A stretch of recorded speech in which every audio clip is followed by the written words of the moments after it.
नमस्कार दोस्तों, आज मैं आपको तुलसी माता की कहानी सुनाने जा रही हूँ। प्रेम से बोलिए तुलसी माता की जय हो, विष्णु भगवान की जय हो। एक समय की बात है, एक गांव में एक भाई बहन रहते थे। बहन बाल विधवा थी। वह नित्य नियम निभाती थी, धार्मिक विचारों वाली थी, हमेशा पूजा पाठ भजन कीर्तन से अपना समय बिताती थी।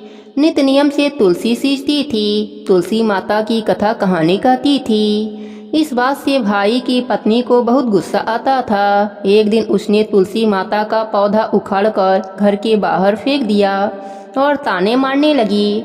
बहन से भाभी के ताने सहन नहीं हुए। वह अपना तुलसी का गमला उठाकर गांव के बाहर चली गई। भाई जब घर आया तो बहन को घर पर नहीं देखकर अपने पत्नी से पूछा, बहन कहाँ गई है? तो भाभी ने कहा, तुम तो घर में रहते नहीं हो, बाहर चले जाते हो, और तुम्हारी बहन तो कुलच्छनी है, पता नहीं कहाँ कहाँ फिरती रहती है। भाई को बड़ा क्रोध आया। सुबह से शाम हो गई और बहन का पता नहीं चला। इधर बहन जंगल में जा रही थी, उसे कुछ नजर नहीं आ रहा था। वह एक पेड़ की छाया में बैठ गई और वहां बैठी बैठी रोने लगी। हे तुलसी माता, मैंने तो कभी भी कोई अधर्म का काम नहीं किया, आप ही साक्षी हो और आप मेरी रक्षा करना। तुलसी माता एक बुढ़िया का रूप धर के आई और उस लड़की से बोली, बेटी तू यहाँ क्या कर रही है? तो उसने सारी बात बताई। वह कहने लगी, नित्य नियम निभाए बिना मैं नहीं रह सकती। तब बुढ़िया माई माया से एक धर्म नगरी बनाई, जिसका नाम धर्म नगरी रखा। अब जगह जगह उस नगरी की चर्चा होने लगी कि वहाँ एक बहुत ही धर्म की स्त्री रहती है। और इधर तुलसी माता के कोप से बहन के जाते ही भाई भाभी पर दुखों का पहाड़ टूट पड़ा। वह घर घर भिक्षा मांगने लगे।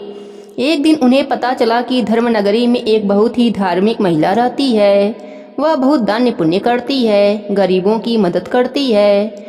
तो वह दोनों भी उस नगरी में गए। जब नगर में गए और उस स्त्री की बड़ाई सुने तो उसकी भाभी को याद आया कि मेरी ननद भी ऐसे ही पूजा पाठ नित्य नियम निभाती थी, परंतु मैंने ही उसे घर से बाहर निकाल दिया।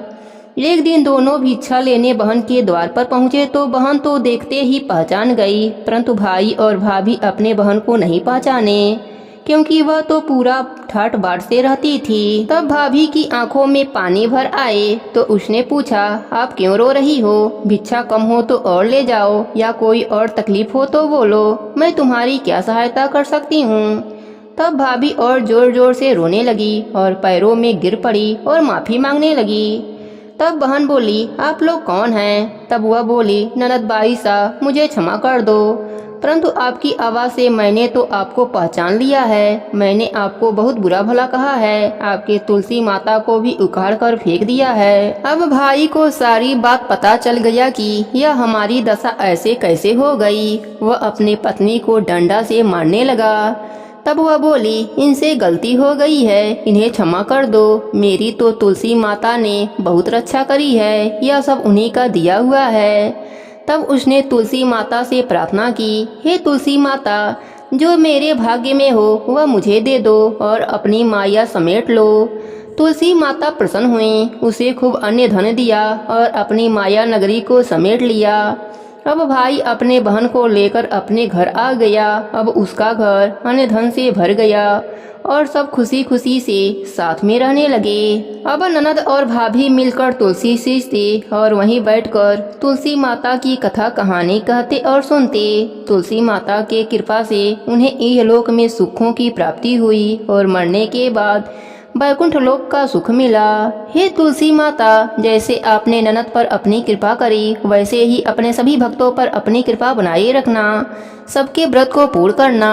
कहानी अधूरी हो तो पूरी करना, पूरी हो तो मान रखना। प्रेम से बोलिए तुलसी माता की जय हो, विष्णु भगवान की जय हो।